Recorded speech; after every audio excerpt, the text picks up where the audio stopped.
Assalamualaikum warahmatullahi wabarakatuh. Sobat GERD, anxiety dan psikosomatis dimanapun kalian berada. Apa kabar kalian? Semoga kalian selalu dalam lindungan Allah. Dan yang hari ini masih banyak sensasi segera membaik. Dan insya Allah kalian bisa beraktivitas lagi dengan aman dan lancar. Amin teman-teman. Teman-teman, hari ini baru bisa upload lagi setelah mungkin sudah seminggu ya nggak upload. Dan ini tuh saya memang ada sedikit pekerjaan teman-teman, dan ketika saya libur saya mengisinya teman-teman dengan nih saya mancing teman-teman. Nah ini tuh juga lagi di pantai, lagi mantau kondisi cuaca buat turun sebentar nanti mancing, apakah memungkinkan atau tidak, karena memang lagi musim angin barat ya, dan harus dipantau dulu. Oke teman-teman ya, hari ini kita akan bahas masalah anxiety disorder ya.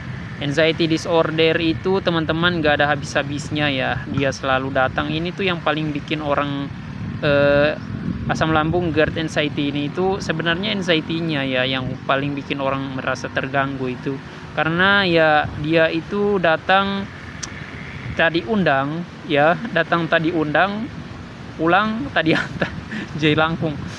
Ya anxiety ini datang aja sesuka dia ya teman-teman ya. Kalau dia kumat ya kumat, nggak mikirin tempat. Nah saya juga ngalamin itu teman-teman. Mau di rumah, mau di jalan, kalau dia datang ya dia datang teman-teman. Anxiety ini dia datang ketika misalnya itu paling sering ketika kita itu lagi dalam keadaan ketidaknyamanan teman-teman ya. Ketika tubuh kita melihat, otak kita mengamati kondisi sekitar yang membuat kita kurang nyaman, ya dia yang paling cenderung untuk dia kumat itu pada kondisi itu teman-teman. Ya saya ada sedikit cerita, kemarin saya juga sempat kumat anxiety-nya itu di tengah laut teman-teman ya. Masalahnya gini, saya kan turun sendiri teman-teman, mancing sendiri. Terus ini mancing siang teman-teman, saya mancing siang, dan posisinya pada saat saya turun itu sebenarnya kondisi cuacanya masih baik-baik saja ya, masih bagus-bagus saja. Tapi setelah saya sudah di kedalaman mungkin sekitaran 60-70-an, yaitu sedikit jauh ya dari darat, tiba-tiba ada perubahan cuaca yang cepat sekali teman-teman, angin barat dan disertai ombak teman-teman ya. Angin dari darat ya disertai juga dengan ombak. Pokoknya barat sama angin dari utara itu sudah gabung teman-teman. Nah pada saat saya mau pindah tempat untuk sedikit ke darat ya, menepi gitu teman-teman, tiba-tiba mesin saya mati teman-teman. Nggak tahu kenapa dia mati, baliknya nggak mau putar. Terus saya sudah coba akalin dengan segala cara, masih aja nggak mau teman-teman ya, masih aja mati teman-teman. Nah itu tuh saya sudah parno teman-teman ya, karena nggak mungkin saya pakai gayung teman-teman. Apa namanya sih kalau di sini, penggayung ya. Nah kalau di daerah kalian saya nggak tahu ya. Itu teman-teman, saya makainya itu saya coba tapi nggak bisa teman-teman, karena anginnya itu lumayan kencang dari utara juga dari barat teman-teman ya, dari dua arah. Nah alhasil ya maju 1 meter mundur 2 meter teman-teman, nggak masuk akal ya. Nah apalagi hanya saya seorang teman-teman. Pada saat itu cuma ada satu perahu teman-teman, ada 2 perahu, tapi yang satunya agak jauh teman-teman ya. Yang satunya mungkin kalau saya manggil masih agak kedengaran kalau saya manggil ya teman-teman ya. Tapi karena posisi juga ditambah dengan angin yang kencang itu, saya suaranya mungkin kurang kedengaran sama dia, dan saya coba panggil, kasih kode sama gayung tadi teman-teman, penggayung tadi ya, saya angkat, saya lambaikan seperti itu ya, jadi kayak orang manggil teman-teman. Nah ada mungkin setengah jam baru direspon sama dia teman-teman ya, dan itu membuat saya parno, anxiety saya kumat teman-teman. Tapi kembali lagi karena saya berusaha untuk menenangkan diri lagi teman-teman ya, berusaha untuk kembalikan kesadaran saya ya. Ini saya nggak boleh panik, nggak boleh parno ya. Kalau parno ini ya bisa-bisa saya hanyut teman-teman ya, karena memang anginnya cukup kuat teman-teman ya. Alhamdulillah setelah setengah jam baru direspon sama orang itu teman-teman. Dia angkat jangkar, terus dia mendekati saya, dan alhamdulillah dia mau nolongin saya teman-teman ya.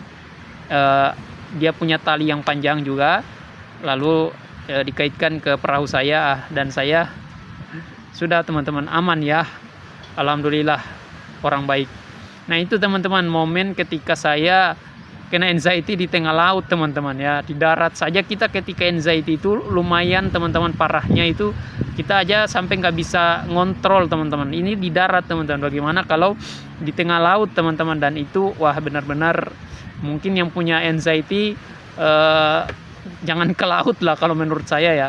Tapi kalau kalian ingin melatih anxiety-nya, boleh teman-teman ya ke laut untuk melatih mental kalian biar terbiasa ya. Saya gitu teman-teman, melatih mental saya itu dengan sesuatu yang saya takutkan teman-teman ya. Saya belajar untuk membiasakan dengan sesuatu yang menjadi pantangan justru ya. Ketika saya ada di mode nyaman terus teman-teman, hal-hal yang biasa-biasa saja ya, menurut saya ini akan malah membuat saya jadi semakin lemah teman-teman ya mentalnya. Karena ya dulunya kita punya mental bajat, tapi kenapa sekarang kita kayak orang yang tidak kenal dengan bumi teman-teman ya. Jadi semuanya kayak takut ya, mau gini takut, mau gitu takut. Anxiety ini teman-teman ya, kita hanya bisa ngakalinnya dengan cara latihan teman-teman ya. Latihan dengan sesuatu yang dulu biasa kita lakukan teman-teman ya. Mau itu kita dulu sering olahraga, kita olahraga teman-teman ya. Kalau merasa nggak kuat, coba aja teman-teman, jangan berhenti ya, dicoba aja terus, latihan aja terus mentalnya ya. Kalau ada yang bertanya nih, adakah herbal yang bisa mengembalikan anxiety-nya, adakah obat yang bisa mengembalikan mentalnya? Teman-teman, itu semua nggak akan seefektif ketika kalian melatih teman-teman ya. Mungkin ada yang membantu, tapi nggak akan seefektif ketika kalian mengasah mental kalian lagi ya. Jadi mental itu dibentuk teman-teman, dia tidak akan terbentuk sendiri teman-teman. Jadi dia harus dibentuk ya. Dengan apa ya, jalan satu-satunya adalah kalian melatih ya, melatih diri kalian untuk bisa jogging, bisa sprint ya, untuk bisa angkat beban, untuk bisa berpetualang, mendaki ya, melaut. Itu teman-teman ya, mental itu harus diasah lagi ya. Atau yang mungkin dulu suka touring, berpergian ya, kalian latih teman-teman. Kalau kalian sekarang sudah nggak bisa lagi ya, coba aja perjalanan 2 kilo, 3 kilo, 4 kilo, 5 kilo ya, dengan kendaraan. Habis itu pakai kendaraan mungkin dengan jarak 20 kilo, 30 kilo gitu teman-teman, bertahap ya. Lama kelamaan kalian bisa sampai 80 kilo, 100 kilo. Saya awalnya gitu teman-teman ya. Untuk melatih anxiety saya ini ya, saya harus menaklukkan sesuatu yang saya takutkan teman-teman. Jadi bagaimana bisa ya saya terbebas dari anxiety ini kalau saya nggak ngelatih teman-teman ya.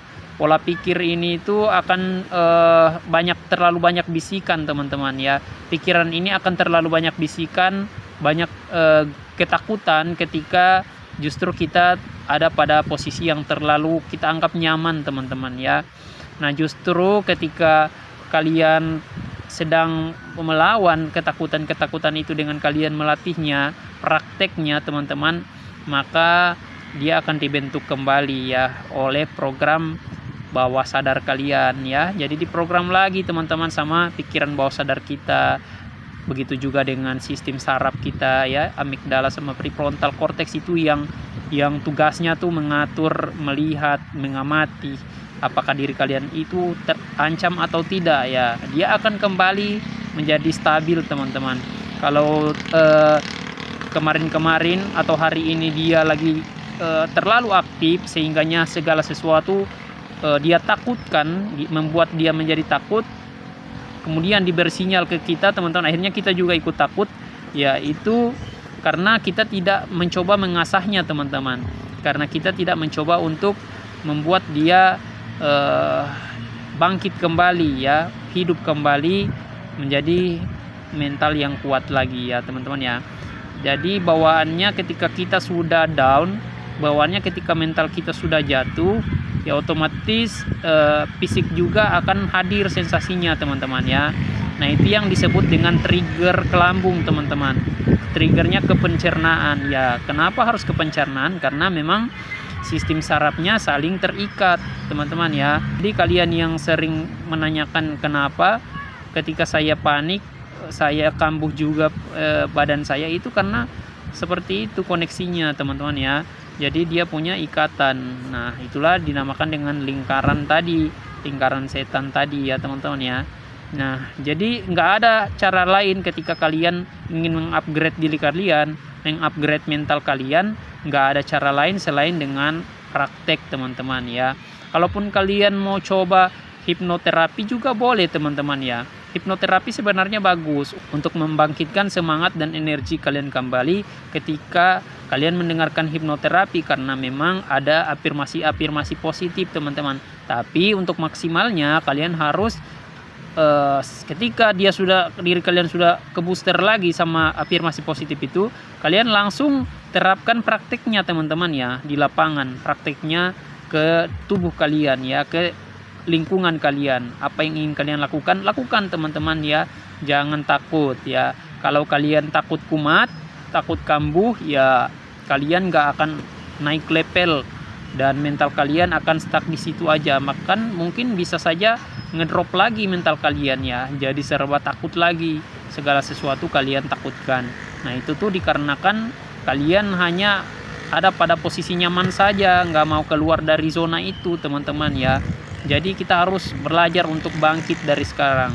Kita harus belajar untuk bisa melawan rasa takut kita, teman-teman. Ketika kita takut, kita kumat, anxiety kita langsung ambil kesadaran kita kalau ini hanya anxiety, ini hanya gangguan saja, ini hanya kecemasan biasa, ini hanya permainan pikiran saja ya, dan ini sudah sering saya alami sebelum-sebelumnya dan saya ternyata setelahnya baik-baik saja. Nah, itu harus kita kembalikan mindset kita seperti itu. Oke, teman-teman ya, saya akhiri video ini, semoga bermanfaat video pendek ini ya. Nanti kita berjumpa lagi di video berikutnya. Terima kasih teman-teman yang selalu nonton channel ini. Jangan lupa subscribe dan silakan tinggalkan di kolom komentar apa yang ingin kalian utarakan. Oke, assalamualaikum warahmatullahi wabarakatuh.